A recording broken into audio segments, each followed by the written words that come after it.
Porque aí você sabe que o irmãozinho está preso. Aí você chega lá, aí está fraco com ele, aí o delegado lá diz, pois é, pegando o seu irmãozinho, roubando. Aí você chega lá, está o irmão lá sofrendo, com fome, o delegado vai batendo nele a noite toda e tal. E ele, mas eu estou conformado, meu irmão, porque a Bíblia diz lá em Pedro, claro, quem tinha sofrido mesmo. Quem tinha sofrido, eu estou aqui pronto para sofrer. Meu irmãozinho, não tem nada. Você roubou mesmo, pô, sabe como é, né? Então, não tem nada uma coisa a ver com a outra. Você está justificando o sofrimento porque está preso, porque roubou. Aí vem dizer que você está conformado porque Jesus é maravilhoso, porque a palavra de Deus lhe consola. Está errado, esse consolo está errado. Pode dar outro tipo de consolo, até você ser ladrão, assassino. Não deixa de ser crente por isso, é outro assunto, não vou nem desenvolver. Mas esse consolo de 1 Pedro capítulo 4 não traga para você próprio, quando você está se metendo na vida dos outros, está falando mal dos outros, está atrapalhando a vida dos outros, está roubando, está mentindo, e por isso está sofrendo como consequência. Não tem nada a ver. Não confundam. Outra coisa que poderia causar uma atitude tipo até mais lógica, o crente chega a dizer, me tomaram a casa como perseguição porque eu sou cristão. Tudo bem, então eu vou, não tenho condição, estou com os filhos na rua, eu vou roubar para poder comprar umas palhas aí, botar as meninas debaixo, eu vou ter que roubar. Ou maltratar o meu filho, eu vou me vingar. Tem mais lógica, teria mais lógica esse tipo de pensamento, porque aquele ladrão estava pensando que estava sofrendo em nome de Cristo, mas esse aqui poderia ter mais lógica. Tudo bem, estou sofrendo, mas sou um filho de Deus, estou sofrendo em nome de Cristo, o Espírito da glória habita em mim, repousa sobre mim, sou feliz, bem-aventurado, então eu sou o queridinho de Deus, protegido por Deus, abençoado por Deus, estou liberado. Devo me afastar muito das coisas desse mundo, então esse negócio de roubar quase que tanto faz, porque eu pertenço a outra esfera de existência, e haja justificativa para alguém enganar a si mesmo, achando que está liberado para praticar ilicitudes e alguns tipos de crimes, pequenos ou grandes, justificando no sofrimento, de fato, no sofrimento porque é crente, se identificou como crente, sofreu algum tipo de sofrimento, agora ele vai descontar, ou vai se vingar, ou vai perpetrar alguma coisa errada. Não é o que Pedro diz aqui. Não vão sofrer como um criminoso, alguém que desobedeceu a lei. Agora, se você sofrer por agir como cristão, então não se envergonha. Ele volta para o sofrimento correto. Não se envergonha. Ao contrário, dignifique o nome de cristão. Versículo 16. Mas se sofrer como cristão, ou seja, um sofrimento aprovado por Deus, sim, um sofrimento que lhe autoriza a se considerar feliz e alegre, sim, tudo bem. Se sofrer como cristão, não se envergonhe disso. Não fique constrangido. A palavra está boa aqui, envergonhado, encabulado, intimidado. Não. Ao contrário, glorifique a Deus com esse nome. Que nome? Pelo que você entende aí, que nome? Glorifique a Deus com esse nome. Que nome? Não estou ouvindo. Cristão, claro. Então cristão não é só para você dizer que é para você viver de tal forma, reagir ao sofrimento, às perseguições e a tudo mais, não só a sofrimentos e perseguições, mas em toda a sua vida, você se comportar como de fato um cristão. E ao fazer isto, você glorifica Deus. Então, esse camarada aqui é diferente. Ele diz uma coisa e ele vive assim. Ele é coerente com o que ele diz. Fala comigo. tal de Jesus, aí, na época era mais estranho, hoje de jeito nenhum, mas na época fala aí de Jesus, um judeu que veio aí, esquisito, fez os milagres, não disseram que fez, ninguém nem sabe, mas tem umas provas aí, morreu, ressuscitou, umas coisas estranhas. Agora, impressionante como ele, como se diz, aguenta o tranco. Ele sofre porque diz que é, e sustenta, e não abre mão, e já se prejudicou de várias ordens, e ele não abre mão. Diz que vai até a morte, confessando esse Jesus que ele diz que ama tanto. Isso é glorificar a Deus com o nome de cristão. Agora, 2000 anos depois, estamos aqui nós também nos chamando de cristãos, juntamente com milhares, milhões de outros que também se chamam de cristãos, tudo embolado. Mas o que se há de fazer? Muito simples. Glorifique a Deus. Você trate de glorificar a Deus com o nome de cristão. Glorificar a Deus como?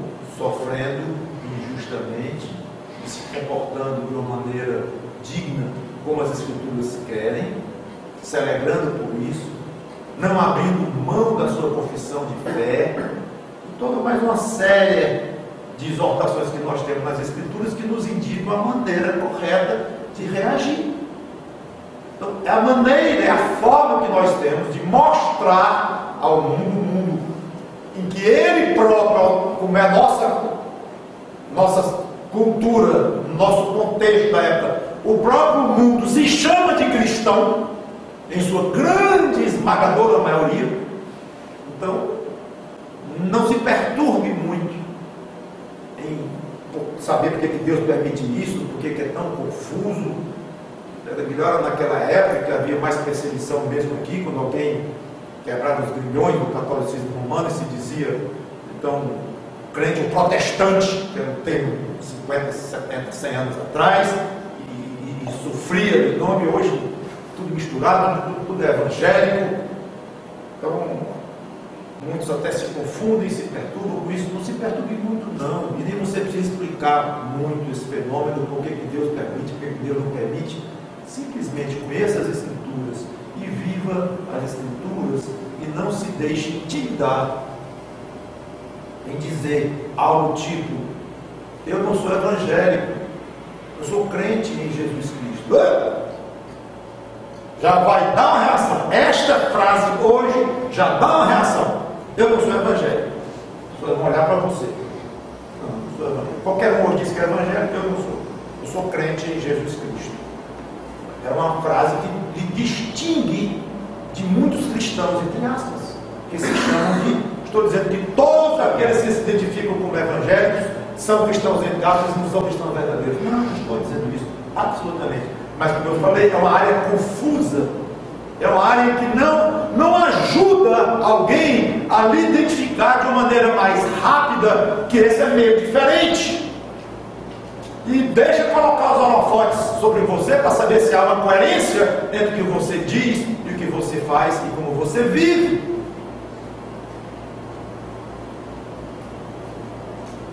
Dignifique o nome de cristão vivendo como cristão. Outra ideia interessante que me ocorreu agora: e a sua religião, se eu sou cristão de fato? Pode ser interessante. Isso de fato parece ocasional e circunstancial. Não é não, está bem escolhido. Não, eu sou cristão de fato. Acho que eu vou experimentar. Ou eu sou cristão verdadeiro. Está me chamando de falso? Não, eu estou dizendo que eu sou verdadeiro. Não sei nem o que isso é. Eu quero dizer, irmãos, que é importante nós usarmos a criatividade, orarmos a Deus pedindo sabedoria, para nos distinguir. Uma apresentação nossa nos distinga um pouco dessa massa que está aí, causando cada vez mais absurdos, se chamando de cristão, refiro-me à massa. E agora com esse fenômeno dos evangélicos. Fica a sugestão: se identifique como um cristão de fato, Viva como cristão e glorifique a Deus desta forma. Voltando lá para a primeira pregação, em que eu já comentei no início desta, nós perguntamos qual o motivo dessas perseguições pelo fato de sermos crentes. Nós falamos que havia dois motivos. O primeiro, para provar os irmãos. E Pedro falou muito desse primeiro motivo. E agora que ele vem, no versículo 17, falar do segundo motivo pelo qual Deus permite perseguições aos seus filhos. Lá vem ele. Porque a ocasião de começar o juízo pela causa de Deus é chegada. Muito bem. Está muito claro que aqui é um motivo bem diferente do primeiro, que foi provação. Nós somos perseguidos porque Deus nos prova. Já expliquei isso em detalhes na mensagem passada, não vou mais comentar.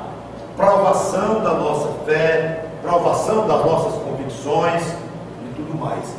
Agora Pedro insere um segundo motivo que não tem nada a ver com o primeiro, ou seja, ele se soma ao primeiro, ele não é uma extensão, ele é uma outra explicação, é um segundo e diferente motivo. Olha,